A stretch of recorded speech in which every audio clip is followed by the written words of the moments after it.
ஒரு 2 வாரமாக பாப்பா வந்து இதை கேட்டுகிட்டே இருக்கா. ஆனால் என்னால் செஞ்சு தர முடியல. இன்றைக்கி எப்படியாவது வந்து அவள் கேட்டதை செஞ்சு தரணும்னு சொல்லிவிட்டு மருதாணி பிச்சிட்ருக்கேன். மருதாணி அரைச்சி அவள் கைக்கு வச்சு விட்லான்ட்டு ஃபஸ்ட்டு ஜூஸ் போட்டுடலான்னு சொல்லிட்டு அன்றைக்கி சந்தையில் வாங்கிட்டு வந்த முலாம்பழம் இருந்துச்சு. அதை வந்து ஜூஸ் போடலான்னு ரெடி பண்ணிகிட்ருக்கேன்.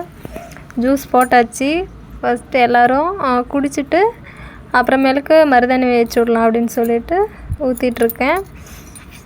பாப்பா வந்து ஒரு 2 வாரமாக கேட்டுட்ருக்கிறா. ஆனால் என்னால் தான் வச்சு விட முடியல. இன்றைக்கி எப்படியாவது வச்சு விடணுன்னு சொல்லி தான் சரிம்மா வச்சு விட்றேன் இன்றைக்கி எப்படியாவது அப்படின்னு மிக்சியில் அரைச்சிட்டு ரெடியாக வச்சுருக்கேன். பாப்பா ஜூஸ் குடித்ததும் கைக்கு வச்சு விட வேண்டியது தான்.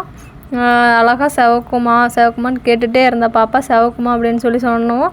திடீர்னு பார்த்தா அவங்க அப்பா வந்து பரோட்டா வாங்கிட்டு வந்துட்டார். மருதாணி வச்சு ஒரு 10 நிமிஷம் கூட இல்லை, போய் கை கழுவிட்டா. அப்புறம் இருந்தாலும் கொஞ்சம் செவந்துருச்சு. அப்புறம் பரோட்டா சாப்பிட்டுட்டு தூங்கி